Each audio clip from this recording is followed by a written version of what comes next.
आइए आज हम लोग अब नया टॉपिक स्टार्ट करने जा रहे हैं, जैव प्रक्रम में श्वसन। जैव प्रक्रम में हम लोगों ने पोषण देख लिया था पूरा। जैव प्रक्रम क्या कहलाता है? जैव प्रक्रम कहलाता है। तो जैव प्रक्रम में पोषण हम लोगों ने अच्छे से देख लिया था। अब हम लोग देखेंगे श्वसन। समझ में आ गया? तो श्वसन भी जैव प्रक्रम का ही एक रूप है। जैसे पोषण था अब श्वसन है। तो हम लोग अगला टॉपिक पढ़ते हैं श्वसन के बारे में। ठीक है, एनसीईआरटी में पोषण श्वसन जितना है सब एक ही में दिया है, एक ही चैप्टर में, और रेफरेंस बुक में यह अलग अलग चैप्टर में दिया है। तो मैं अलग चैप्टर के रूप में इसे पढ़ा रहा हूँ। चैप्टर हम लोग का यह 2 हो जाएगा। चैप्टर 1 हम लोगों ने पढ़ लिया। अब ध्यान दीजिए, श्वसन क्या है। मैंने केमिस्ट्री में आप लोगों को पढ़ाया था कि श्वसन जो होता है वह जो भोजन आप लोग खाते हैं वह भोजन जब ऑक्सीजन की उपस्थिति में टूटता है, टूट करके हमें क्या देता है? ऊर्जा देता है। तो वही प्रक्रिया क्या कहलाती है? एक प्रकार के श्वसन कहलाती है। तो इसको हम डिटेल से अच्छे से अब पढ़ेंगे। समझ में आ गया? तो यह छोटा मोटा रूप हो गया कि भोजन का टूटना और टूट ऑक्सीजन की उपस्थिति में और टूट करके क्या देना? हमें ऊर्जा देना। यह प्रक्रिया क्या हो गई? श्वसन हो गई। अब देखिए पिछले अध्याय में हम देखिए बुक का एक एक लाइन हम पढ़ाते चलेंगे। यूट्यूब वाले बच्चे भी आप देखते रहिएगा, क्योंकि एक भी पॉइंट ना छूटे। हर चीज़ आपको डिटेल से समझाया जाएगा, इसलिए आप ध्यान से देखिएगा, गौर से देखिएगा, कोई भी चीज़ नहीं छूटेगा। पिछले अध्याय में हम लोग जान चुके हैं कि जीवन संबंधी क्रिया को सुचारू रूप से संचालन के लिए शरीर को ऊर्जा की आवश्यकता होती है। यानी कि अगर हमें अपना जीवन को चलाना है तो हमें किस चीज़ की जरूरत है? ऊर्जा की। यानी कि ऊर्जा कैसे मिलेगा? भोजन जो है यह ऑक्सीजन से अभिक्रिया करेगा और यह भोजन क्या होगा? टूटेगा। यह भोजन टूटेगा और टूट करके हमें क्या देगा? ऊर्जा देगा। इसके बारे में हमको पढ़ना है। बात समझ में आ गया? ऊर्जा किस रूप में आता है हम लोग में? एटीपी के रूप में। 9th क्लास में मैंने पढ़ाया था एटीपी के रूप में। तो यह सब चीज़ हम लोग अच्छे से पढ़ेंगे। देखिए, तो शरीर को आवश्यक ऊर्जा की पूर्ति किसके द्वारा होगी? पोषण के द्वारा होगी। तो हम लोगों ने पोषण पढ़ लिया, भोजन अंदर चला गया। अब भोजन जब अंदर चला गया तो पाचन हो, उसके बाद ऊर्जा बन रहा होगा। तो इसी ऊर्जा के बारे में अब हम लोग पढ़ेंगे। आगे देखिए, वातावरण से यानी कि बाहर से ग्रहण किया गया जो भी भोज्य पदार्थ है वह जटिल रूप में आप ग्रहण करते हैं। जो भी आप ग्रहण करते हैं वह जटिल रूप में भी ग्रहण करते हैं। उसका ऑक्सीजन की उपस्थिति में क्या होता है? टूटता है और टूट करके क्या बनेगा? ऊर्जा का निर्माण होगा। आगे देखिए, तो आवश्यक क्या था? वातावरण से ग्रहण किए गए भोज्य पदार्थ को मूल जटिल रूप में ऊर्जा के उत्पादन के लिए उपयोग करना संभव नहीं है। इसीलिए जटिल खाद्य पदार्थ को पाचन के द्वारा सरल रूप में परिवर्तित किया जाता है। यानी कहने का मतलब है कि अगर आप डायरेक्ट कोई भी भोजन ग्रहण करते हैं और बिना टूटे ऊर्जा मिल जाए, यह संभव नहीं है। ऊर्जा का तोड़ना, ऊर्जा का ऑक्सीकरण करना जरूरी है। समझ में आ गया?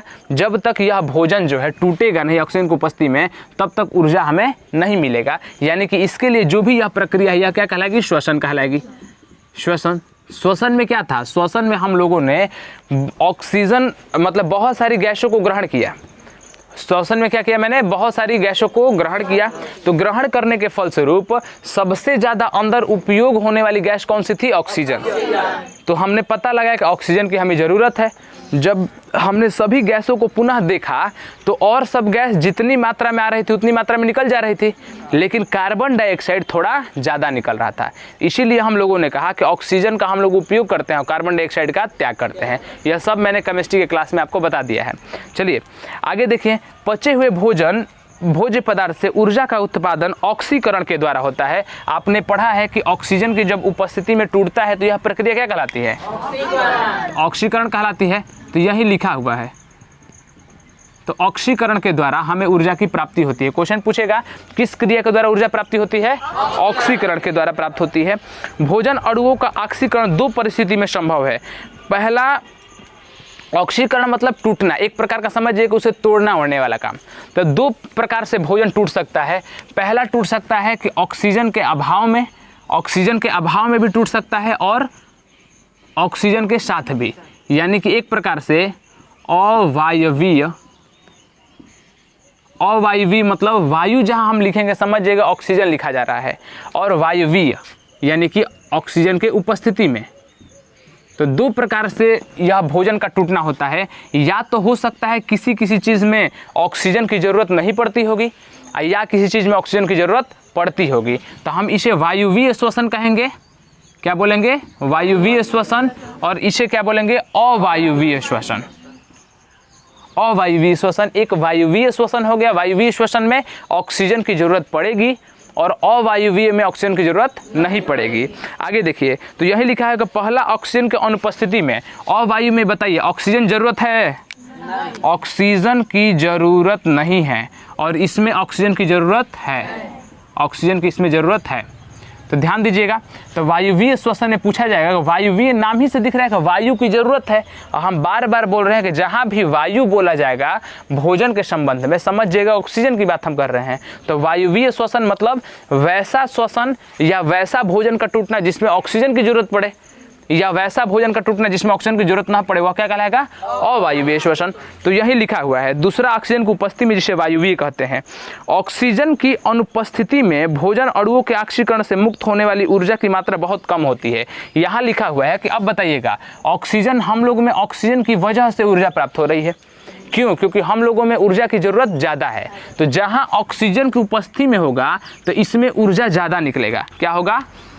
ऊर्जा जो है यह ज़्यादा मिलता है इसमें, और इसमें ऊर्जा क्या मिलता है? कम मिलता है। इसमें ऊर्जा कम, यानी कि ऑक्सीजन जहाँ रहेगा ऊर्जा ज़्यादा मिलेगा, और ऑक्सीजन के अनुपस्थिति में टूटेगा तो ऊर्जा क्या होगा? कम मिलेगा। बात समझ में आ गया? तो क्वेश्चन पूछेगा कि अगर ऊर्जा की मात्रा ज़्यादा चाहिए तो कौन सा श्वसन जरूरी है, वायुवीय कि अवायवीय? वायुवीय। कौन सा श्वसन? वायुवीय श्वसन। यही लिखा हुआ है। आगे देखते हैं, भोजन अणु की संचित मात्रा अधिक से अधिक मात्रा में उपयुक्त हो, इसके लिए क्या आवश्यक है? वायुवीय श्वसन हो। तो इसके लिए आवश्यक है कि अगर ज़्यादा ऊर्जा चाहिए तो वायुवीय श्वसन जरूरी है। यह सब लिखा हुआ है आपके बुक में। आगे देखते हैं, शरीर को यह ऑक्सीजन श्वसन के रूप में प्राप्त होता है। जो ऑक्सीजन की प्राप्ति है, क्योंकि ऑक्सीजन की उपस्थिति में ऊर्जा ज़्यादा मिलेगा, तो ऊर्जा हमें ज़्यादा चाहिए, इसीलिए हम श्वसन को करना बहुत ज़रूरी है, क्योंकि ऊर्जा की प्राप्ति चाहिए। अगर ऊर्जा की जरूरत न पड़ती तो क्या ऑक्सीजन को ग्रहण करना जरूरी था? नहीं था। तो भोजन को तोड़ने के लिए ऑक्सीजन की मात्रा ज़्यादा चाहिए, क्योंकि ऊर्जा ज़्यादा मिलेगा। अगर ऑक्सीजन नहीं रहेगा तो ऊर्जा कम मिलेगा। आगे देखते हैं, बृहद रूप में श्वसन क्या बोलते हैं? श्वसन किसे बोला जा सकता है? अगर बड़े पैमाने पर देखा जाए तो श्वसन उन सभी प्रक्रिया के सम्मिलित रूप को कह सकते हैं जिसके द्वारा शरीर में ऊर्जा का उत्पादन होता है। यानी कि श्वसन वह सब क्रिया है जिसके द्वारा ऊर्जा बनेगा। अगर ऊर्जा बनेगा तो वह किस प्रक्रिया के द्वारा? श्वसन प्रक्रिया के द्वारा। ऊर्जा बनेगा तो किस प्रक्रिया के द्वारा? श्वसन प्रक्रिया के द्वारा। तो श्वसन समझ में आ गया। सबसे पहले क्या हुआ? जैव प्रक्रम में, माने जीव का जो प्रक्रम था, प्रक्रिया था, सबसे पहले जीवों ने पोषण भोजन ग्रहण किया। भोजन ग्रहण करने के बाद भोजन पचा, और पचा हुआ भोजन अब कहाँ जाएगा? कोशिका में।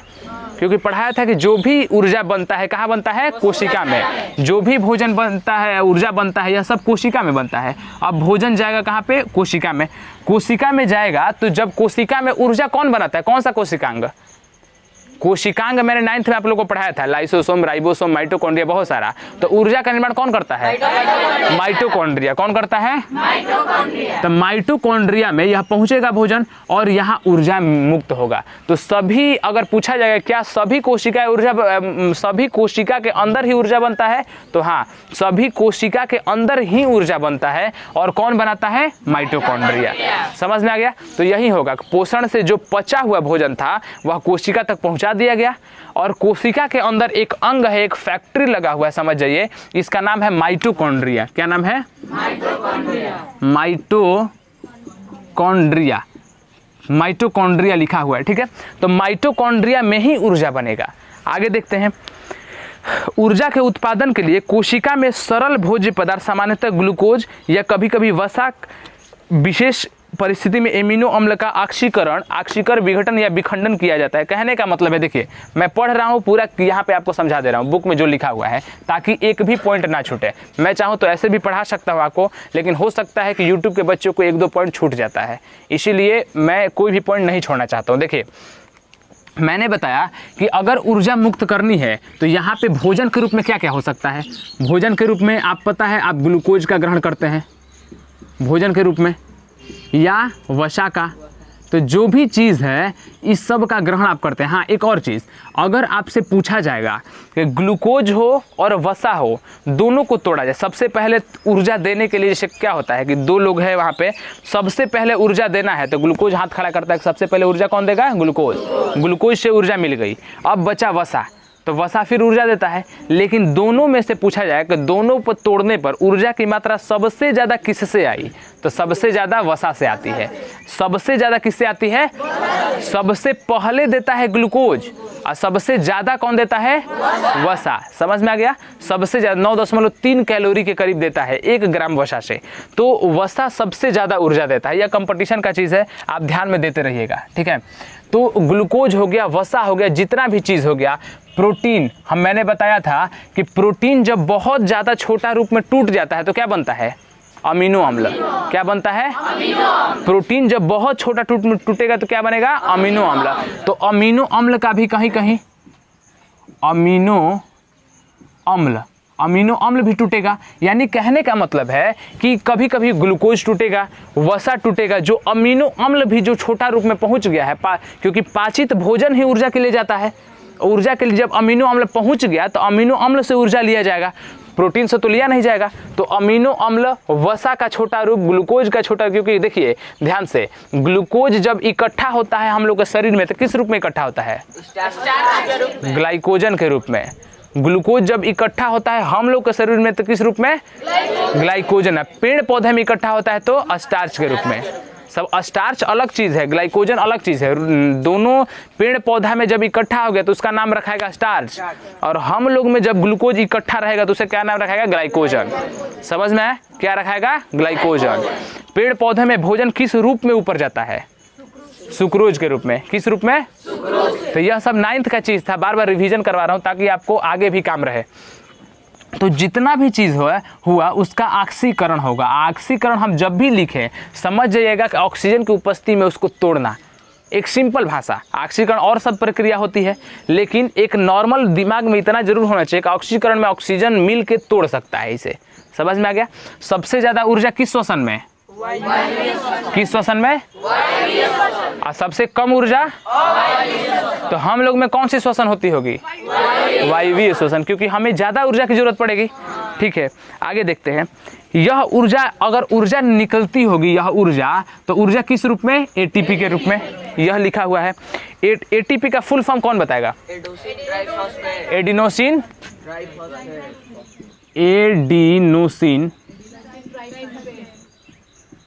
Adenosine try phosphate. देखिए पढ़ेंगे हम लोग तो बहुत डिटेल से पढ़ेंगे। अगर नहीं भी दिख रहा हो, बच्चों को दिखाई दे रहा है यहाँ पे, अगर नहीं भी दिखाई देगा कोई वर्ड तो आप लोग हमारे जो हम बोल रहे हैं उससे लिख लीजिएगा। तो एटीपी, एडिनोसिन ट्राई फॉस्फेट, इसका नाम हो गया। इसमें पूछा जाएगा कि ऊर्जा के लिए हमें जो ऊर्जा प्राप्त होती है एटीपी, इसमें कौन सा तत्व मौजूद रहता है? कौन सा तत्व? इसमें देखिए कौन सा तत्व दिख रहा है आपको? फास्फेट। तो कौन सा तत्व दिखेगा? फास्फेट। तो क्वेश्चन पूछता है कि एटीपी में कौन सा तत्व रहता है? फास्फेट। एटीपी में कितना फास्फेट रहता है? Try phosphate. कितना फास्फेट? और ट्राई मतलब 3, तो 3 गो फास्फेट रहता है इसमें, तो इसीलिए एटीपी कहा जाता है। समझ में आ गया? तो पूछा जाएगा कि एटीपी में कितने फास्फेट होते हैं? 3 फास्फेट। इसके नाम में ही लिखा हुआ है एडिनोसिन ट्राइफॉस्फेट। अगर एक फास्फेट को हटा दिया जाएगा तो क्या बन जाएगा? Adenosine diphosphate. Adenosine diphosphate, ADP. याद आ रहा है कुछ? तो एडिनोसिन डाइफॉस्फेट, यानी कि एडिनोसिन डाइफॉस्फेट भी ऊर्जा का रूप होता होगा, और हमें ज़्यादा ऊर्जा मिलती होगी तो हमारा में भोजन एटीपी के रूप में आता होगा, क्योंकि एटीपी में 3 गो फास्फेट है और ज़्यादा थोड़ा ऊर्जा है। एडीपी क्या हो गया कि एटीपी का छोटका भाई है। देखिए ध्यान से, इसमें 3 है, इसमें क्या है? 2 है। तो एटीपी से छोटा है एडीपी। अगर इसमें एक फास्फेट मिला देंगे ना तो क्या बन जाएगा? एटीपी। और एटीपी से 3 गो में से 1 गो हटा देंगे तो 2 गो बन जाएगा। तो एटीपी में से एक फास्फेट हटाएंगे तो क्या बनेगा? एडीपी। तो एटीपी और एडीपी की क्रिया समझ में आ गई। हमें भोजन किस रूप में? एडीपी के रूप में कि एटीपी के रूप में? एटीपी के रूप में। हर चीज क्लियर करते चलना है, ठीक है। जो ऊर्जा बनता है शरीर में वह किस कोशिका के अंग में बनता है? कौन सा कोशिकांग में? माइटोकॉन्ड्रिया। माइटोकॉन्ड्रिया एक कोशिकांग है, तो माइटोकॉन्ड्रिया में बनता है ऊर्जा। यहाँ तक अच्छे से हम लोगों ने पढ़ा। अब देखिए एटीपी में जो ऊर्जा होगी, एटीपी में जो ऊर्जा होगी यह टूटेगा। यह कैसे मिलता है? मान लीजिए कि हमने भोजन ग्रहण किया पोषण के द्वारा, फिर पोषण के द्वारा भोजन ग्रहण किया, फिर कोशिका में गया पचा हुआ भोजन और ऑक्सीजन के से अभिक्रिया करके टूटा, पूरा और ऊर्जा मुक्त हो रही है, ऊर्जा बन गया एटीपी के रूप में पैकेट के, मान लीजिए एटीपी एक पैकेट है, रख दिया गया कि यह सब ऊर्जा का रूप है। अगर शरीर में ऊर्जा की कमी होगी तो एटीपी का यूज होगा, तो एटीपी का यूज जब होगा तो एटीपी को मतलब अगर लाभ में लेना होगा, अंदर तोड़ना होगा, तो यह कैसे टूटेगा? तो एटीपी क्या करता है, एटीपी जल के साथ मिल जाता है। किसके साथ? जल के साथ मिलता है और यह टूट जाता है। तो एटीपी जब जल के साथ मिलेगा तो हमें ऊर्जा देता है। बात समझ में आ गया? तो क्वेश्चन पूछेगा कि एटीपी से जब ऊर्जा प्राप्त करना हो तो एटीपी का शुष्क रूप हम टूटेगा, एटीपी का जलीय रूप टूटेगा। तो कौन सा रूप टूटेगा? जलीय रूप। उसमें का कौन सा रूप टूटेगा? जलीय रूप। तो आपके बुक में लिखा हुआ है कि एटीपी का जलीय विघटन के रूप में हम लोग उसका उपयोग करते हैं समय समय पर। समझ में आ गया? क्योंकि जल में जाके वह टूट जाता है। कोई भी चीज़ आप देखिए कि दवा ववा को अच्छे से लेना है तो आप क्या करिए, जल में अच्छे से घुलाइएगा फिर उसे लेते हैं, क्योंकि अच्छे से मिल जाएगा। तो हर भाग में आप खुद सोचिए कि एक आप फल खा रहे हैं, ठीक है, और फल खाने के बाद उसी फल का जूस आपको पिलाया जा रहा है, दोनों में से कौन ज़्यादा फायदा करेगा? जूस जल्दी फायदा करने वाला जूस है। रीज़न क्या है? क्योंकि हमें तो रक्त, जो भी पचा हुआ भोजन है, रक्त ले जाता है। पचा हुआ भोजन को कौन लेके जाता है? रक्त। देखिए बड़ी छोटी आंत में जो विलाई था, जिसे हिंदी में रसांकुर भी बोला जाता है, कहीं दीर्घ रोम भी लिखता है, तो रसांकुर क्या करता है? रस अंकुर मतलब रस को चूसने वाला जो छोटा छोटा अंकुर होता है। तो रसांकुर क्या करेगा? जो भी पचा हुआ पदार्थ है, पचा हुआ मतलब पच के पूरा हल्का लिक्विड रूप में हो गया, जो खून में मिल सकता है, उसे पचा हुआ भोजन कहेंगे। समझ में आ गया? पचा हुआ रूप मतलब जो खून में जाके मिल सकता है। और खून में बताइए, खून में जाके अगर आप कोई भी सेव खाए हैं या बादाम खाए हैं तो खून में जाके एक बादाम थोड़े जाएगा, उसका पिसा हुआ रूप जाएगा। तो जो भी पिसा हुआ रूप है वह खून में जाएगा, और जो भी बच जाता है ठोस रूप में अपचा भोजन वह बाहर निकल जाता है। समझ में? तो यानी कि खून जो रक्त है वह लेके जाता है किसको? ठोस के भाग को कि तरल भाग को? तरल भाग को। तो जब आप ग्रहण करते हैं, जैसे ही जूस पीते हैं, तो वह पहले से तरल रूप है, तो उसको पीसने की जरूरत नहीं पड़ती है, वह डायरेक्ट आपके ग्रास नली से होते हुए आमाशय में पहुंचेगा। आमाशय देखेगा तो यह तो पहले से पचा हुआ है, तो आमाशय अब कुछ क्रिया करेगा नहीं, डायरेक्ट भेज देगा किसमें? छोटी आंत में। छोटी आंत भी देखेगा यह तो पहले से पचा हुआ है, डायरेक्ट चला जाएगा किसमें? छोटी आंत का लास्ट भाग कौन सा होता है? छोटी आंत का लास्ट वाला भाग, तीसरा भाग का नाम क्या है? इलियम। इलियम में क्या होता है? विलाई। अब विलाई डायरेक्ट उसको क्या करेगा? ले जाके रक्त में मिला देगा। तो सबसे पहले अगर सेव खाए तो वह मिलेगा कि जूस मिलेगा? तो यानी कि तत्काल फायदा कौन देगा? जूस। इसीलिए बोला जाता है कि आप जूस पीने को या लिक्विड रूप पीने को बोला जाता है, इसीलिए। ठीक है, ग्लूकोज यही भी होता है कि आप भोजन जब खाएंगे, खाने के बाद वह टूटेगा, टूटने के बाद पचेगा, फिर जाके अंदर खून में मिलेगा। और ग्लूकोज पानी में घोल के आप पीजिएगा तो डायरेक्ट खून में जाके मिलेगा। तो डायरेक्ट यानी कि उसका पाचन ऊर्जा मिलेगा, ऊर्जा को डायरेक्ट तोड़े जाएगा, वो जल्दी टूटेगा। कौन सा? लिक्विड रूप। तो जल्दी टूटता है लिक्विड रूप। तो यही कहने का मतलब था कि एटीपी भी जलीय रूप में ही जाकर टूटता है और फिर ऊर्जा का हमें निर्माण होता है। आगे देखते हैं। अगर कहा जाएगा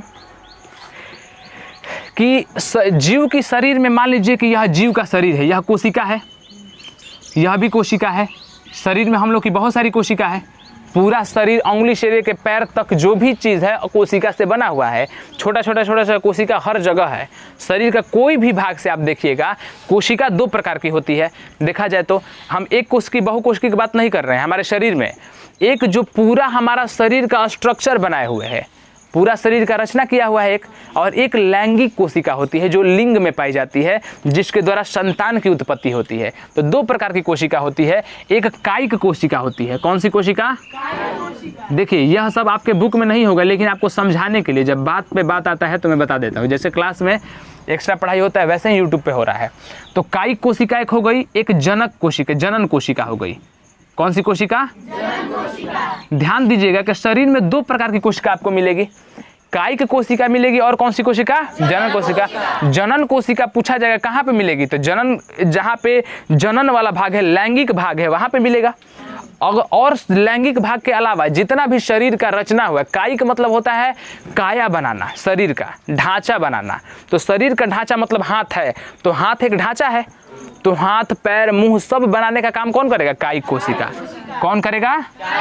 तो कहीं लिख देगा कायिक कोशिका में, जनन कोशिका में। समझिएगा आप, कायिक कोशिका जनन कोशिका दोनों हमारे शरीर में होती है। कायिक कोशिका में पूरा शरीर बनता है और जनन कोशिका बस जनन, जहाँ पे जनन वाला पार्ट है यानी कि लैंगिक भाग है वहाँ जनन कोशिका पाई जाती है। समझ में आ गया? जैसे शुक्राणु हो गया, अंडाणु हो गया, यह जनन वाला पार्ट में था, तो यह सब क्या होगा? जनन कोशिका से निकलेगा, जनन कोशिका कहलाएगा। समझ में आ गया? और कायिक कोशिका जो स्ट्रक्चर बनाती है। तो कहने का मतलब है कि जहां भी ऊर्जा की जरूरत पड़ेगी, अब हमारे शरीर में भोजन टूटेगा और टूट करके अगर मान लीजिए ऊर्जा की जरूरत है, ऊर्जा दे दिया जाएगा शरीर में सभी भाग को, और जो बच गया भोजन वह एटीपी के रूप में ऊर्जा में इकट्ठा हो जाएगा। एटीपी पुनः अगर जब जरूरत पड़ेगी, मान लीजिए एटीपी है और इस कोशिका की जरूरत है शरीर में, यह सब मान लीजिए आप लोग क्या है? कोशिका है। अगर यह वाली कोशिका की जरूरत है तो एटीपी जाएगा इस कोशिका के पास, तो एटीपी ऊर्जा को ऊर्जा अगर काम है तो एटीपी जाएगा, यानी ऊर्जा को ढोने का काम कौन कर रहा है? एटीपी। ऊर्जा को ढोने का काम कौन कर रहा है? एटीपी। इसीलिए इसे सार्वजनिक रासायनिक ऊर्जा का सार्वजनिक वाहक कहा जाता है। एटीपी को रासायनिक ऊर्जा, हमें जो रासायनिक ऊर्जा मिलती है, रासायनिक ऊर्जा का सार्वजनिक वाहक, सार्वजनिक मतलब सभी जगह पे, सार्वजनिक वाहक।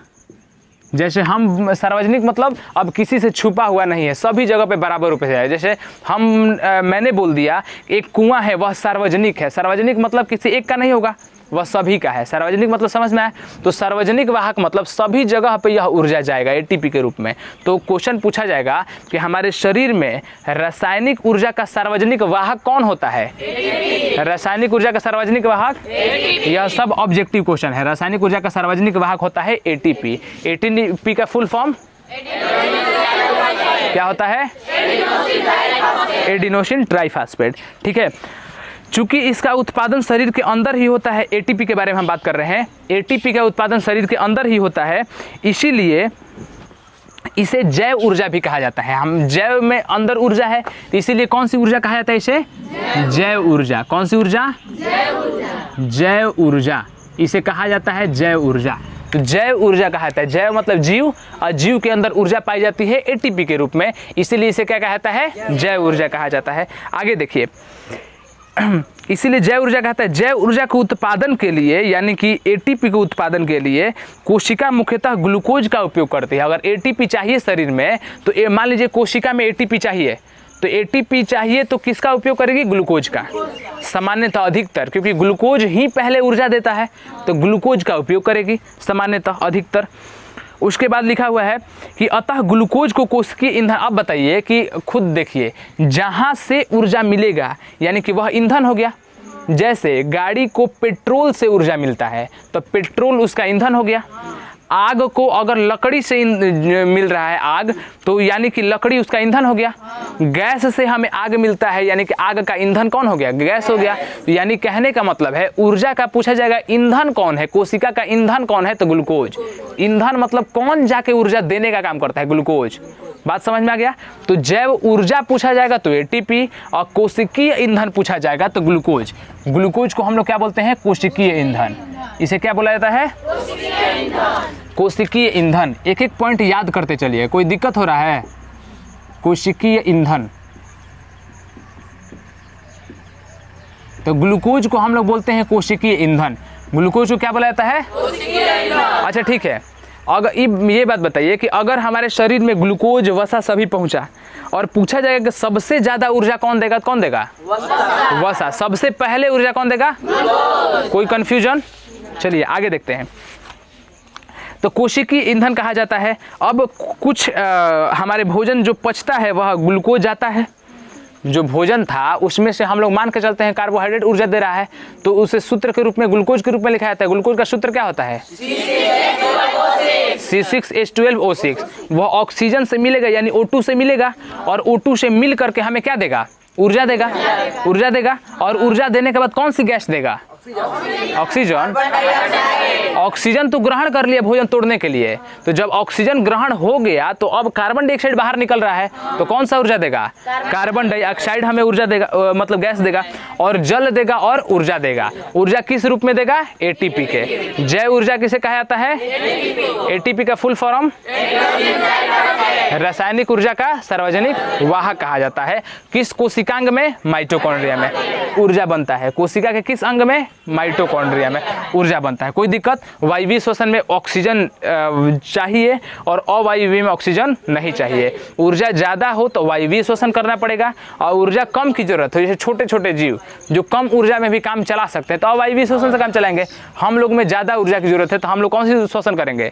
वायवीय श्वसन करेंगे। ठीक है, अब देखिए श्वसन की परिभाषा मैंने बता दिया था। हाँ, क्वेश्चन पूछा जाएगा कि श्वसन क्रिया के बाद सह उत्पाद के रूप में, सह उत्पाद, उत्पाद मतलब अभिकारक से अभिक्रिया करने के बाद जो बचता है उसे उत्पाद कहा जाता था, और सह उत्पाद मतलब सभी उत्पाद का नाम साथ साथ। तो अगर भोजन टूट गया तो कौन कौन सा सह उत्पाद बन रहा है? कोई बताएगा? अगर भोजन हमारे शरीर में ग्लूकोज टूटा, भोजन गया ऑक्सीजन की उपस्थिति में टूटा, तो ऑक्सीजन की उपस्थिति में टूटने के बाद उत्पाद के रूप में क्या क्या बन रहा है? कार्बन डाइऑक्साइड, ऊर्जा और जल। तो कार्बन डाइऑक्साइड, जल और ऊर्जा यह सह उत्पाद कहलाएगा। समझ में आ गया? तो सह उत्पाद क्या कहलाएगा? कार्बन डाइऑक्साइड, जल और ऊर्जा, यह सह उत्पाद कहलाएगा। तो वही लिखा हुआ है कि श्वसन के फलस्वरूप सह उत्पाद के रूप में कार्बन डाइऑक्साइड, जल भी बनते हैं। इस प्रकार उत्पादित कार्बन डाइऑक्साइड जो होता है, कार्बन डाइऑक्साइड क्या किया जाता है? शरीर के अंदर रखा जाता है कि बाहर कर दिया जाता है? बाहर कर दिया जाता है। शरीर की आवश्यकता से अधिक मात्रा में उपलब्ध जल भी बाहर कर दिया जाता है। मतलब मान लीजिए कि जब भोजन पचा, सुतो तो रुकाए जे, क्लास खराब मत करो लोग हमार, ठीक बा? जब भोजन पचा तो भोजन पचने के फलस्वरूप क्या बनता है? जल बनता है। तो जल वह अधिक मात्रा में बन गया, अपशिष्ट मात्रा में बन गया, तो वह जल भी शरीर से बाहर निकाला जाएगा जगह जगह पे। अब देखिए, श्वसन वैश्विक क्रिया के सम्मिलित रूप को कह सकते हैं, ध्यान से देखिएगा, जिसमें बाहरी वातावरण से ऑक्सीजन ग्रहण किया गया, ऑक्सीजन ग्रहण किया गया, तो बाहरी वातावरण से ऑक्सीजन ग्रहण करके शरीर के कोशिका में पहुंचा दिया जाता है। ऑक्सीजन किसको जरूरत है? कोशिका को। तो कोशिका को ले जाके पहुंचा दिया जाता है कि लीजिए आप अपना ऊर्जा बढ़ाइए। तो कोशिका में पहुंचा दिया जाता है, जहां इसका उपयोग कोशिकीय ईंधन, यानी किसका नाम बोल रहा है? ग्लूकोज। जहां इसका उपयोग कोशिकीय ईंधन को तोड़ने में होता है। ऑक्सीजन का उपयोग कहाँ क्या होता है? कोशिकीय ईंधन को तोड़ने में। तो कोशिकीय ईंधन का ऑक्सीकरण कई चरण में, अब बताइए कई चरण में होगा तो एंजाइम के द्वारा ही होता होगा, क्योंकि पचाने का काम तो एंजाइम ही करेगा। तो विशिष्ट ऑक्सीकरण कई चरण में विशिष्ट एंजाइम की उपस्थिति में जैव ऊर्जा का उत्पादन किया जाता है। जैव ऊर्जा मतलब एटीपी। जैव ऊर्जा मतलब तो क्वेश्चन आपको घुमा के बोला, देखिए क्या लिखा हुआ है इसमें। लिखा हुआ है कि जब वायुमंडल से हम लोग ऑक्सीजन ग्रहण करते हैं, भोजन को तोड़ने के फलस्वरूप, यानी कोशिकीय ईंधन को तोड़ने के फलस्वरूप हमें जैव ऊर्जा प्राप्त होती है, यानी एटीपी प्राप्त होती है। कोई दिक्कत? आगे, इस क्रिया से उत्पन्न कार्बन डाइऑक्साइड को कोशिका से बाहर निकाल दिया जाता है। श्वसन क्रिया में ग्लूकोज अणु का ऑक्सीकरण, देखिए ग्लूकोज का भी ऑक्सीकरण हो रहा है, वसा का भी होगा, अमीनो अम्ल का भी होगा।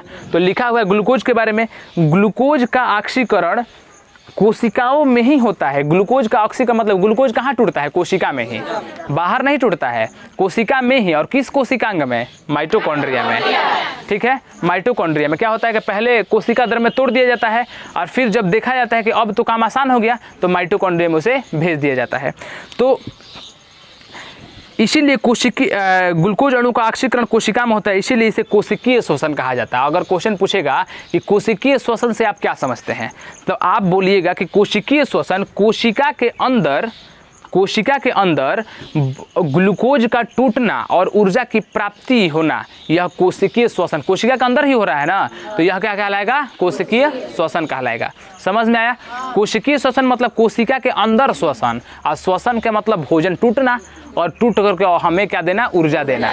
समझ में आ गया? तो कोशिका के अंदर यह सभी क्रिया होती है, ऊर्जा की प्राप्ति होती है, इसीलिए इस प्रक्रिया को क्या बोलते हैं? कोशिकीय श्वसन बोलते हैं। आगे, अब कोशिकीय श्वसन पूछा जाएगा तो दो प्रकार का, जो भी भोजन हो रहा था अवायवीय श्वसन के द्वारा और वायवीय श्वसन के द्वारा। तो यही बोला जा रहा है कि कोशिका में दो प्रकार का श्वसन हो सकता है, एक अवायवीय श्वसन हो सकता है, एक वायवीय श्वसन हो सकता है। दो प्रकार का श्वसन हो सकता है, ठीक है। तो कोशिका में दो प्रकार का श्वसन हो सकता है, अवायवीय और वायवीय। अवायवीय और वायु पढ़ाने से पहले आप थोड़ा नोट कर लीजिए जो लिखना है। आइए आगे देखते हैं अवायवीय और वायवीय के बारे में। अभी हम लोग पढ़ रहे थे अवायवीय वायवीय के बारे में, अवायवीय और वायवीय के बारे में अच्छे से पढ़ेंगे। अवायवीय के बारे में मैंने बताया था कि अवायवीय में ऊर्जा ज़्यादा निकलता है कि कम निकलता है। अभी हम लोग पढ़ रहे थे कि अवायवीय में ऊर्जा क्या होता है, कम निकलता है, यानी कि ऑक्सीजन के यह अनुपस्थिति में होता है। यह क्या होता है, ऑक्सीजन के अनुपस्थिति में। अवायवीय में जो जो क्रिया होता है मैं एक एक पॉइंट में लिख दे रहा हूँ ताकि आपको सहूलियत हो याद करने में। तो यह ऑक्सीजन के अनुपस्थिति में, O2 लिखूंगे समझ जाएंगे आप लोग। ऑक्सीजन की अनुपस्थिति, ऑक्सीजन की अनुपस्थिति इसमें रहती है। इसमें क्या रहता है, ऑक्सीजन की अनुपस्थिति। तो अवायवीय श्वसन में ऑक्सीजन की अनुपस्थिति होती है और वायवीय श्वसन में ऑक्सीजन की उपस्थिति।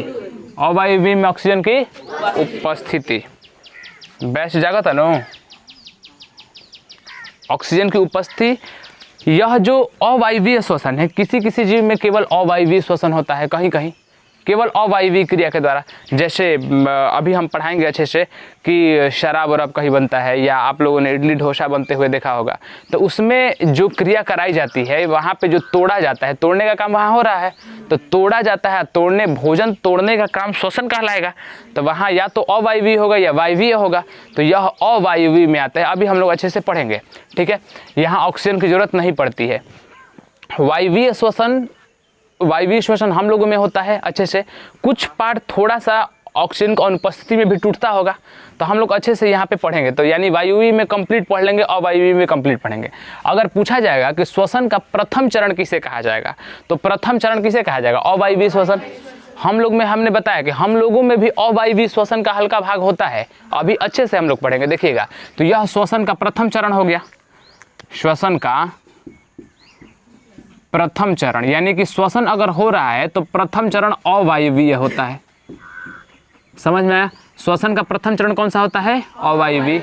अवायवीय जो श्वसन होता है ऑक्सीजन की अनुपस्थिति में होता है। इसमें क्या होता है, ग्लूकोज का आंशिक विखंडन होता है।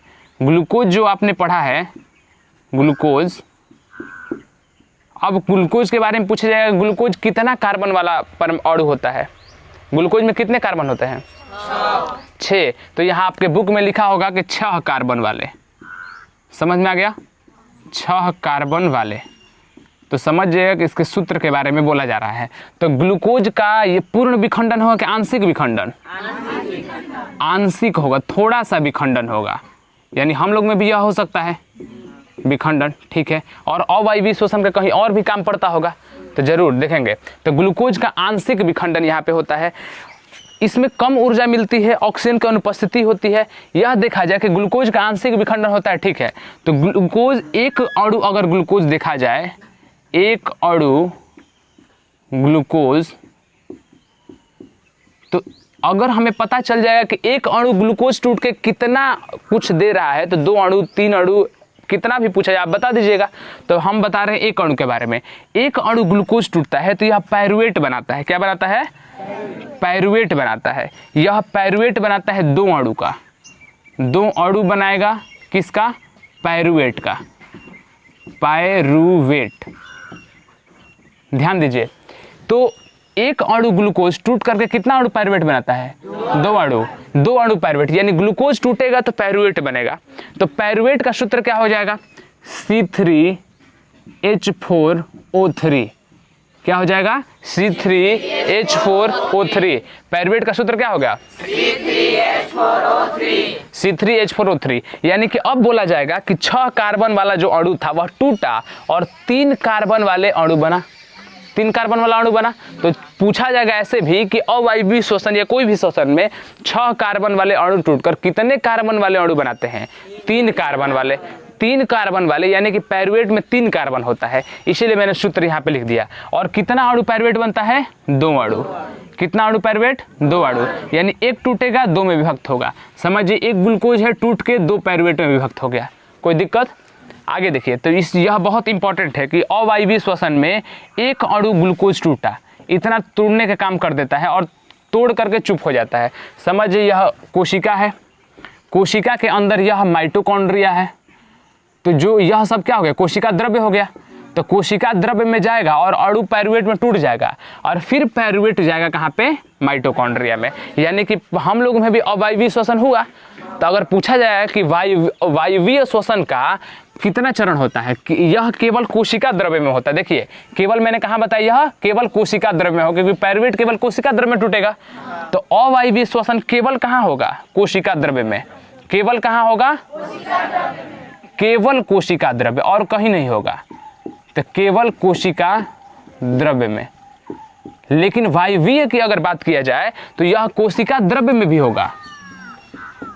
पहला चरण कोशिका द्रव्य, पहला चरण कहाँ होगा? और दूसरा चरण होगा माइटोकॉन्ड्रिया। माइटोकॉन्ड्रिया, दूसरा चरण माइटोकॉन्ड्रिया। तो पहला चरण कहाँ होगा? कोशिका द्रव्य में, और दूसरा चरण माइटोकॉन्ड्रिया में। तो वायवीय श्वसन में 2 चरण होता है। एक चरण पहला चरण कहलाता है जो कि कोशिका द्रव्य में हो जाएगा, और कोशिका द्रव्य में पायरुवेट टूट गया, अब पायरुवेट कहाँ जाएगा?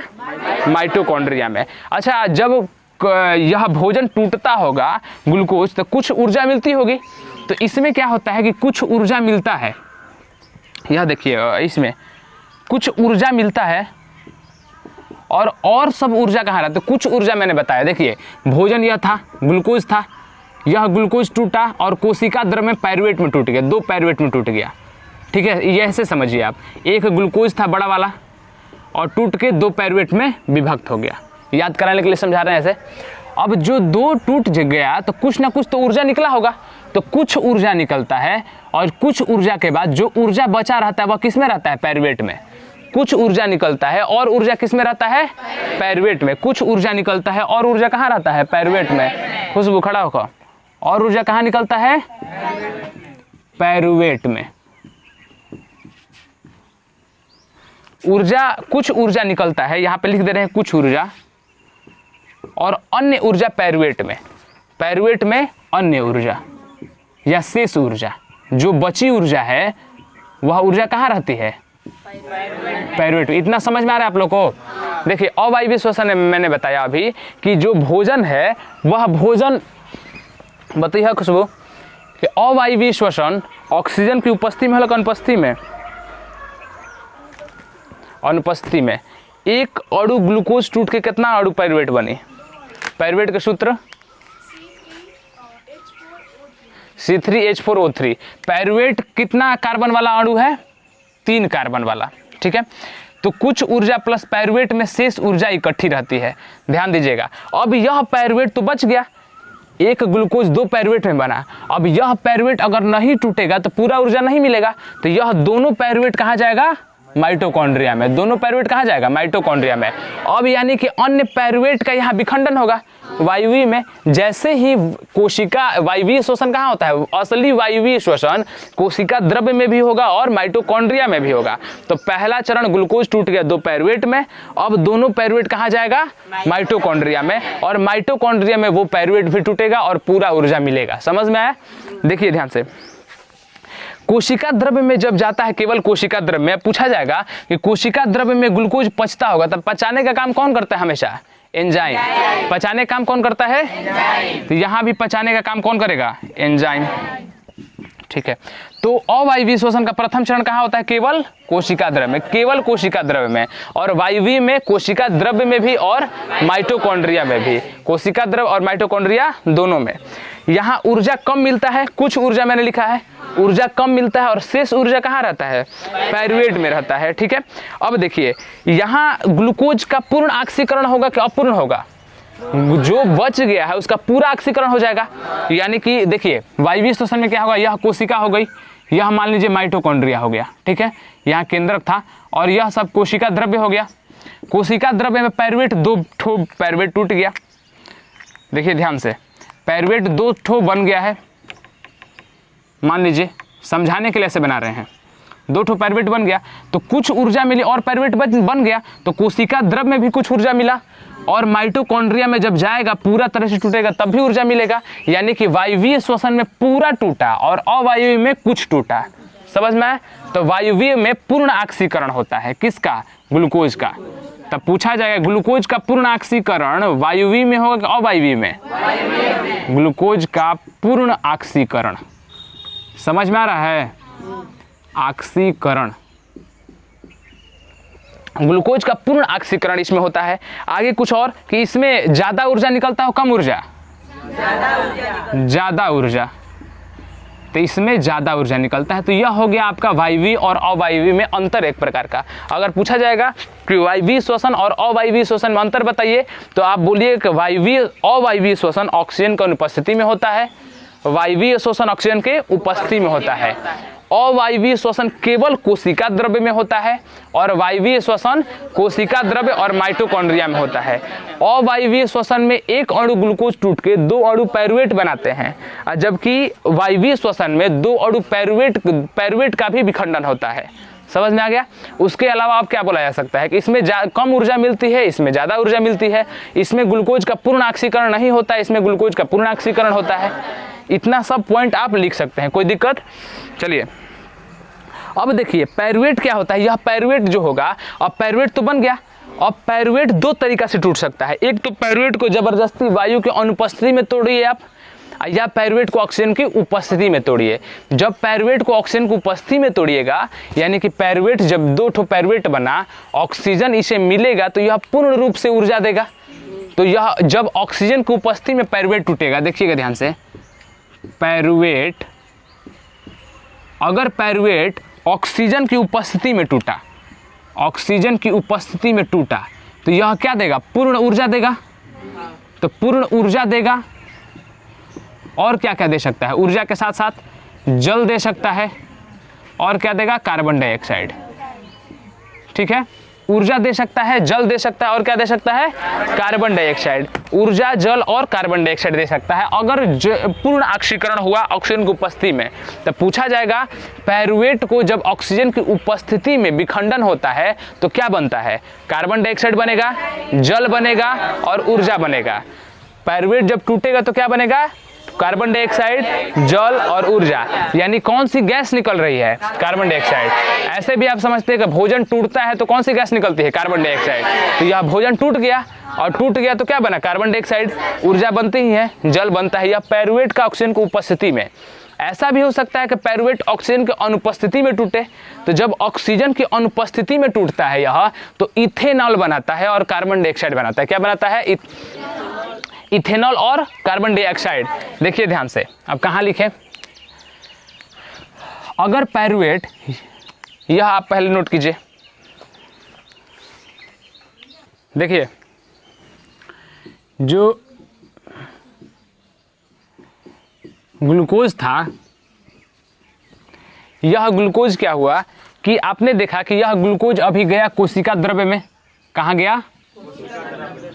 कोशिका द्रव्य में गया, और कोशिका जब द्रव्य में चला गया तो क्या बना? पायरुवेट बना। पायरुवेट बना तो क्या बना? पायरुवेट। कोशिका द्रव्य में जाके यह बना पायरुवेट। पायरुवेट, और पायरुवेट के साथ साथ क्या बना? ऊर्जा। और ऊर्जा किस रूप में रहती है? एटीपी। एटीपी के फुल फॉर्म, ठीक है, यहां तक समझ में आ रहा है आप लोग को? देखिए ध्यान से, मैंने बताया अभी कि ग्लूकोज जो था वह कोशिका द्रव्य में गया, और द्रव्य में जाके पायरुवेट और एटीपी में टूट गया। कुछ ऊर्जा एटीपी में निकल गई, और अभी कुछ ऊर्जा कहाँ बाकी है? पायरुवेट में। अब पायरुवेट का 3 प्रकार से संभव है विखंडन। एक हो सकता है कि पायरुवेट का पूर्ण ऑक्सीजन की उपस्थिति में तोड़ा जाए, एक हो सकता है कि ऑक्सीजन बिल्कुल दिया ही ना जाए, और एक हो सकता है ऑक्सीजन कम दिया जाए। यही हो सकता है। तो 3 प्रकार से हम लोग देखेंगे, तीनों प्रक्रिया देख लेंगे ध्यान से। देखिए, अगर पायरुवेट और पायरुवेट का और एटीपी का, दोनों हम तीर कर रहे हैं। आप समझिएगा कि अगर पायरुवेट का ऑक्सीजन ना दिया जाए, यानी ऑक्सीजन की अनुपस्थिति, क्रॉस करने से आप समझिएगा ऑक्सीजन की अनुपस्थिति, ऑक्सीजन बिल्कुल ना हो, तो जब पायरुवेट ऑक्सीजन की अनुपस्थिति में इसका विखंडन होता है तो बनता है इथेनॉल। क्या बनता है? इथेनॉल बनता है और कार्बन डाइऑक्साइड बनता है। क्या बनता है? Carbon dioxide. इथेनॉल और कार्बन डाइऑक्साइड, इथेनॉल और कार्बन डाइऑक्साइड। अगर यह ऑक्सीजन की उपस्थिति में हो या ऑक्सीजन के अभाव में हो, अभाव भी तो हो सकता है, ध्यान दीजिएगा, ऑक्सीजन बिल्कुल ना हो तो इथेनॉल और कार्बन डाइऑक्साइड बनेगा। जैसे आपने देखा होगा, यानी कि कौन सी गैस निकलती है? Carbon dioxide. कौन सी गैस? Carbon dioxide. आपने देखा होगा कि जो आप इडली डोसा के लिए चावल को रात में भिगो के रख दिया जाता है, कुछ लोग उसकी जल्द प्रक्रिया के लिए कुछ चीज़ डालते हैं जिसे ईस्ट कहा जाता है। तो यह अगर पूछा जाएगा कि ऑक्सीजन के अभाव में तो होता है, लेकिन किस कोशिका में होता है? ईस्ट में, जिसे खमीर कहा जाता है। यह एक प्रकार का कवक है। ईस्ट क्या है? एक प्रकार का कवक है। तो यह ईस्ट में होता है। यह किस में होता है? ईस्ट में, जो जिसका क्या नाम होता है? खमीर। क्या होता है? सूखा चीज होता है जो किसी चीज में अगर डालेंगे तो उसको सड़ा गला के तोड़ने का काम करता है। ईस्ट एक कवक है। ऊपर से यह कोई भी दुकान पे आप लोग को मिल जाएगा, पाव रोटी में डाला जाता है। जो भी चीज़ फुलाया जाता है, जो भी चीज़ को अगर बुलबुला निकालना रहता है, जैसे इडली डोसा में भी, और बहुत सारा शराब बनाने में, बहुत सिरका बनाने में, बहुत सारा चीज़ में ईस्ट डाल करके उसमें कार्बन डाइऑक्साइड निकाला जाता है। तो क्वेश्चन पूछेगा कि पायरुवेट का ऑक्सीजन की अनुपस्थिति में विखंडन होता है तो यह क्या डाला जाता है? ईस्ट कोशिका में। तो लिखा है आपके बुक में कि यह ईस्ट में होता है। तो आप समझ जाइएगा यह कहाँ होता है? ईस्ट में। ईस्ट को क्या नाम बोला जाता है? खमीर। यह एक प्रकार का कवक है। यह क्या है? एक प्रकार का कवक है। समझ में आ गया? इथेनॉल और कार्बन डाइऑक्साइड। अगर पूछेगा कि कौन सी गैस निकलती है? Carbon dioxide. आगे ऑक्सीजन के अभाव में भी हो सकता है। तो जब ऑक्सीजन का अभाव रहता है हमारे शरीर में, तो मैंने केमिस्ट्री में पढ़ाया था कि ऑक्सीजन के अभाव में हमारे शरीर में एक अम्ल बनता है जो दर्द पैदा करता है। वह अम्ल का नाम क्या है? क्या नाम है? तो लैक्टिक अम्ल बनता है। अगर ऑक्सीजन का अभाव होगा तो क्या बनेगा? लैक्टिक अम्ल बनेगा। आप लोग को समझ में आ रहा होगा? तो ऑक्सीजन का अभाव होगा तो बनेगा लैक्टिक अम्ल। कोई रटने वाली जरूरत नहीं है।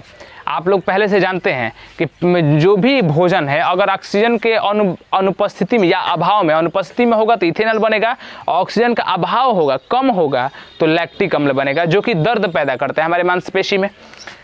और एक हो सकता है क्या कि पूर्ण रूप से ऑक्सीजन मिले, ऑक्सीजन की उपस्थिति हो। क्या हो? ऑक्सीजन की उपस्थिति हो। तो तीन कंडीशन पढ़ाया कि ऑक्सीजन हो, पूर्ण रूप से हो, पूर्ण रूप से ऑक्सीजन मिल रहा हो। यहाँ ऑक्सीजन का अभाव हो, ऑक्सीजन का अभाव नहीं, ऑक्सीजन है ही नहीं यहाँ पे। तो ऑक्सीजन की उपस्थिति में क्या बन रहा था? अभी मैंने पढ़ा पायरुवेट ऑक्सीजन की उपस्थिति में टूटा तो क्या बना? ऊर्जा बना। तो एटीपी के रूप में। ऊर्जा किस रूप में? एटीपी के रूप में ऊर्जा बनेगा। यहाँ ऊर्जा लिख दे रहे हैं कि समझिएगा यह ऊर्जा है एटीपी के रूप में। और क्या बना? Carbon dioxide. और क्या बना? जल। तो यह बनता है ऑक्सीजन की उपस्थिति में।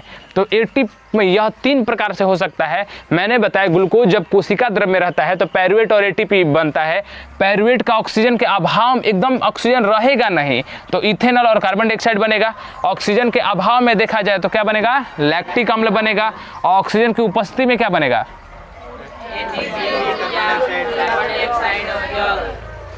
जब केकर के दिमाग जनिक है, ऑक्सीजन की उपस्थिति में पायरुवेट क्या बनेगा? एटीपी, कार्बन डाइऑक्साइड और जल। आवाज आवे के चाहिए, हम बार बार बोलते नहीं। पायरुवेट ऑक्सीजन के अभाव में क्या बनाएगा? और ऑक्सीजन बिल्कुल नहीं रहेगा तो इथेनॉल और कहाँ होगा? ईस्ट में। ईस्ट क्या है? एक प्रकार का कवक है जिसका का अन्य नाम क्या है? खमीर है। जिसका अन्य नाम क्या है? खमीर है। ठीक है। अब आगे देखिए, यह आपका हो गया। अब हम लोग पढ़ेंगे पौधे में श्वसन। इतना तक हम लोगों ने पढ़ लिया कि वायवीय श्वसन क्या है, अवायवीय श्वसन क्या है। अवायवीय श्वसन में एक ग्लूकोज आ रहा था, दो पायरुवेट बन रहा था। ठीक है, 2 पाइरूवेट टूटा पुनः जाके और ऊर्जा का निर्माण किया। पाइरूवेट 3 प्रकार से टूट सकता है।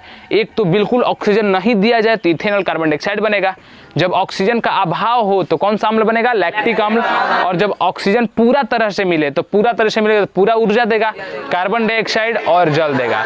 इतना हम लोगों ने अच्छे से पढ़ लिया। अब देखते हैं पौधों में श्वसन के बारे में कि पौधों में श्वसन आपको अच्छे से पता है, यह लिखना है आप लोग को, लिख लीजिए।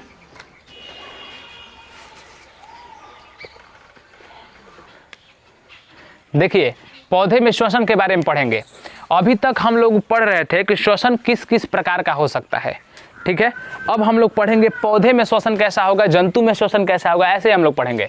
तो पौधे में जो श्वसन होगा वह हम लोग में जो श्वसन होता है, तो श्वसन हम लोग करते हैं, तो श्वसन जिस अंग के द्वारा करते हैं, तो फिर नाक के द्वारा श्वसन किया हम लोगों ने या मुंह के द्वारा, फिर अंदर से ट्रैकिया में आया, यहाँ पे नली होती है, इसके द्वारा फिर फेफड़े में आता है। तो एक जगह से दूसरा जगह जा रहा है।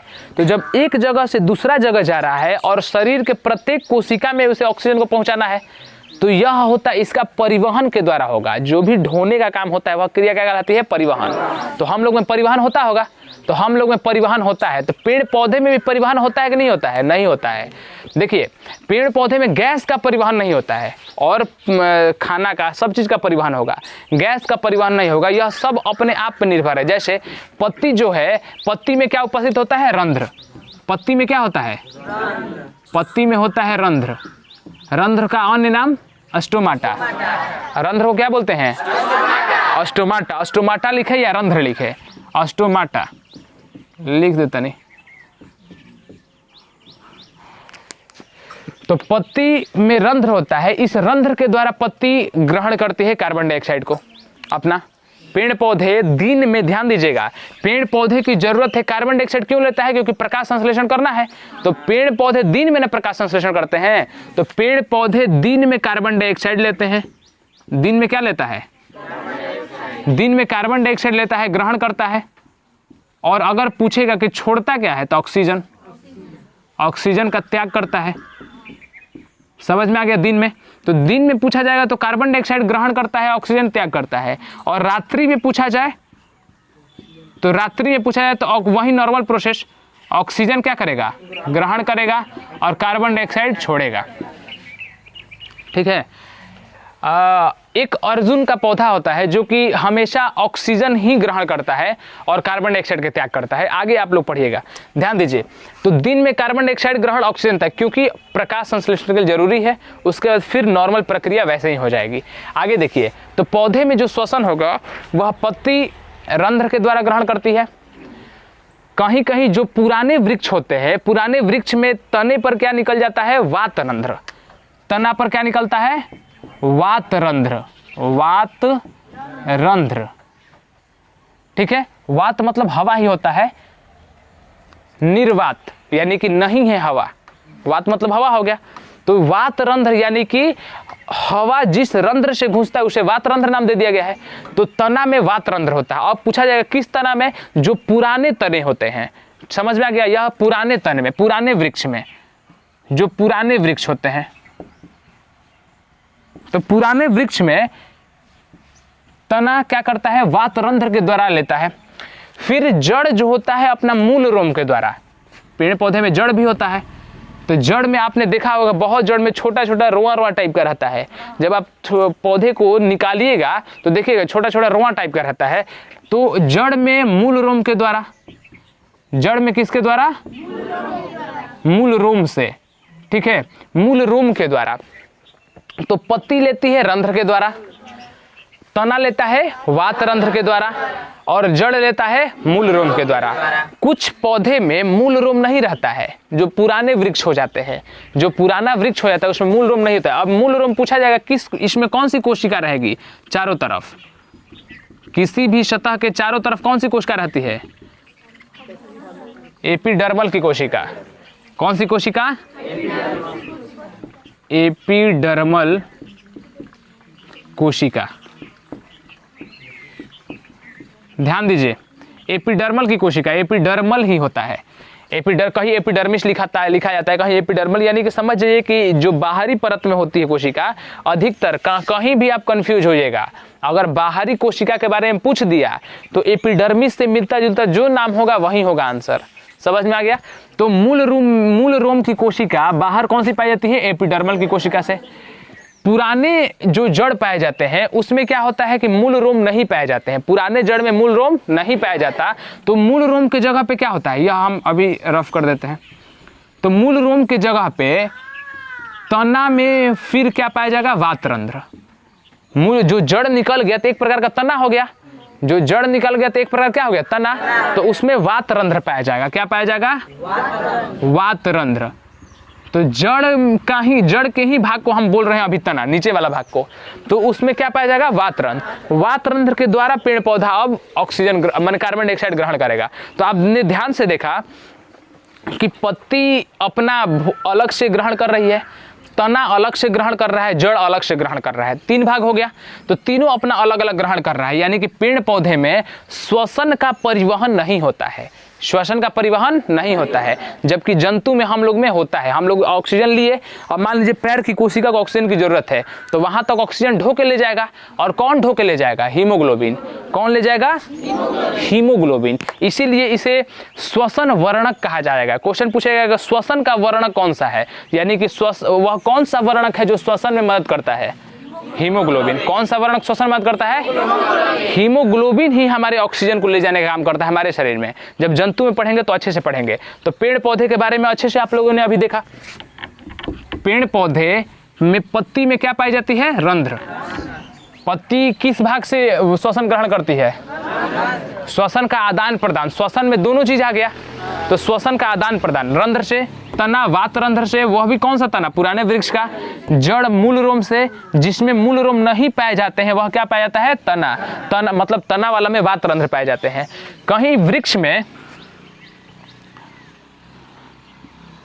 अगर वृक्ष में नीचे जड़ में ध्यान दीजिएगा, नीचे जो जड़ निकला हुआ है, अगर जड़ में नीचे पानी अगर जम जाएगा, मान लीजिए पुराना वृक्ष है और यहाँ पे जड़ में पूरा पानी जम गया, पानी जम गया, तो पेड़ पौधे की कोशिका तो मिट्टी में पाई जाती है, यह वाली।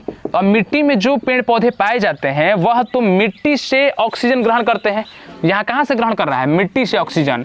यहाँ तो पानी जम जाने के कारण मिट्टी से इसका लगाव टूट गया, तो यानी यह पेड़ मर ही सकता है। यानी कि अगर जड़ में ज़्यादा समय तक पानी जम जाए तो पेड़ पौधे इसीलिए मर जाते हैं। क्यों? क्योंकि वातरंध्र इनका बंद हो गया। अब बंद हो गया तो यहाँ पे भोजन बनेगा नहीं। अब भोजन जब कुछ भी मतलब ऑक्सीजन ग्रहण होगा नहीं और कार्बन डाइऑक्साइड, और जहाँ श्वसन ग्रहण नहीं होगा वह भाग क्या हो जाएगा? मर जाएगा। तो इसीलिए ज़्यादा लंबे समय तक पेड़ पौधे की जड़ में अगर पानी इकट्ठा हो जाए तो वह पौधा क्या होता है? मर जाता है। यहाँ जो पत्ती पाई जाती है, यहाँ जो पत्ती पाई जाती है वह ध्यान से बताइएगा। पत्ती में जो पाई जाती है क्या पाया जाता है? रंध्र। क्या पाया जाता है? तना में क्या पाया जाता है? वातरंध्र। और जड़ में मूल रोम, या तो मूल रोम पाया जाएगा या क्या पाया जाएगा? वातरंध्र। और इस प्रकार से यहाँ श्वसन होता है। आपने अच्छे से समझ लिया कि हाँ और किस भाग से हो सकता है। तो देखिए 3 पॉइंट मैंने लिखा है, एक पत्ती से, तना से, जड़ से, और एक कोई पॉइंट, एक पॉइंट होता है कोशिका के। देखिए मान लीजिए पेड़ में यहाँ कोशिका है, यहाँ कोशिका है, अलग अलग कोशिका है ना, तो बीच में कुछ जगह जहाँ होता है वहां से भी जा सकता है। तो अंतर कोशिकीय स्थान से, यानी कोशिका के अंदर जो स्थान होता है, कोशिका के अंतर पे, दोनों कोशिका के यहाँ अंतर हो गया, तो यहाँ पे जो स्थान हो गया अंतर कोशिकीय स्थान बोलेंगे। तो अंतर कोशिकीय स्थान से।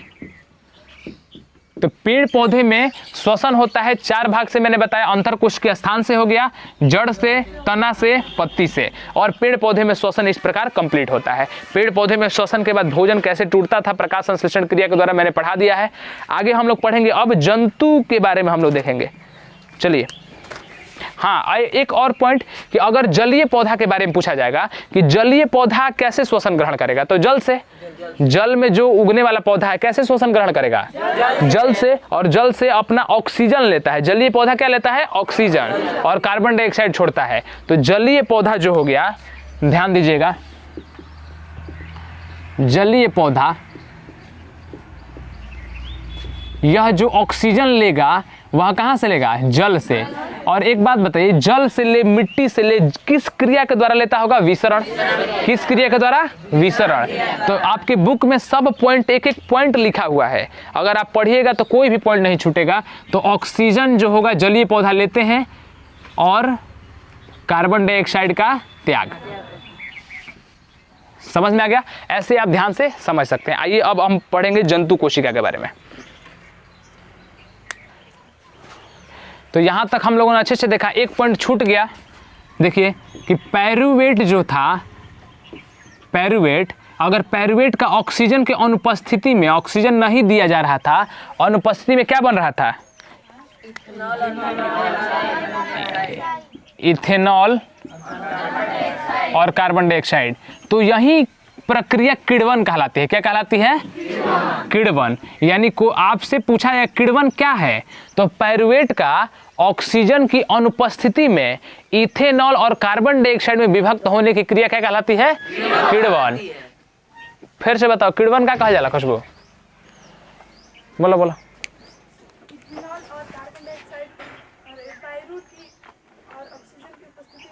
उपस्थिति में, हाँ,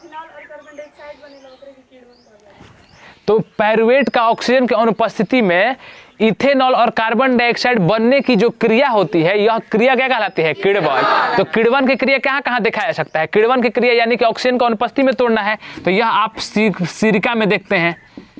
सिरिका अचार उचार में जो जरूरत पड़ता है, शराब बनाने में इसका यूज हो सकता है। कोई भी चीज़ को सड़ाना गलाना है, ठीक है, तो वहाँ किण्वन की प्रक्रिया होता है। इडली डोसा में आपने देखा होगा, पाव रोटी बनाने में देखा होगा, तो वह प्रक्रिया सब क्या कहलाती है? किण्वन। पूछा जाए किण्वन में कौन सी गैस निकलती है? समझ में आ गया?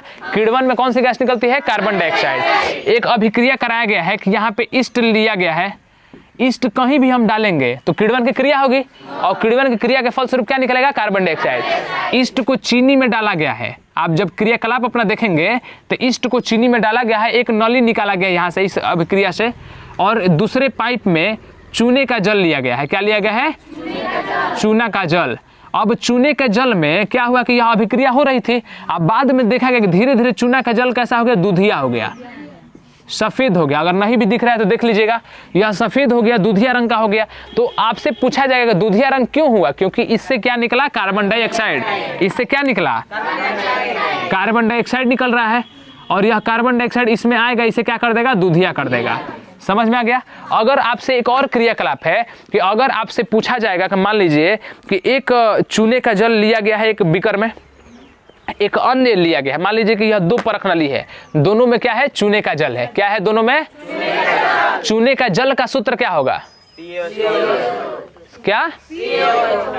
CaOH का होल ट्वाइस। चूने का जल, CaOH का होल ट्वाइस। और चूना बस पूछा जाएगा कली चूना, तो CaO। और चूने का जल मतलब वह जल में घुल गया है, यानी भखड़ा चूना, CaOH का होल ट्वाइस। तो चूने का जल का दूधिया रंग का होना किस पे डिपेंड करता है? कार्बन डाइऑक्साइड पे। अब दोनों परख नली हमने लिया है, चूने का जल लिया है, ठीक है। अब एक में हम वायुमंडल से एक सिरिंज से, जो आपने सिरिंज देखा होगा जिसे सुई देने का काम किया जाता है, सिरिंज से हम लोग वायुमंडल से ऐसे खींचते हैं और बार बार सिरिंज से अंदर प्रवाहित करते हैं गैस को। एक क्रियाकलाप कोई लड़का कर रहा है, और एक क्रियाकलाप में जिसमें मुंह से फूका जा रहा है, कोई नली लगा के मुंह से फूका जा रहा है। दोनों में से जल्दी उजला कौन होगा? जो मुंह से फूका जा रहा है। रीजन क्या है कि मुख से कार्बन डाइऑक्साइड ज्यादा निकलता है। हमारे शरीर से कार्बन डाइऑक्साइड बन रहा है, तो मुख से ज्यादा मात्रा में कौन सी गैस निकल रही है? Carbon dioxide. तो हमारी क्वेश्चन पूछा जाता है कि सबसे ज्यादा, अगर पूछा जाए कि निश्वास से निकली हवा, निश्वास मतलब श्वास निकलना, अभी श्वास हम लोग पढ़ेंगे, श्वास का अंदर जाना, श्वास का निकलना क्या कहलाता है? तो निश्वास यानी कहने का मतलब क्या है? श्वास का निकलना। तो निश्वास से निकली जो कार्बन डाइऑक्साइड होती है उसकी मात्रा ज्यादा होती है। समझ में आ गया? तो दोनों क्रियाकलाप किताब बुक में आपके दिया हुआ है, दोनों क्रियाकलाप 1 और क्रियाकलाप 2 दोनों पढ़ के आइएगा, और जंतु में गैसों का आदान प्रदान कल अच्छे से पढ़ेंगे, ठीक है। चलिए मिलते हैं अगले क्लास में।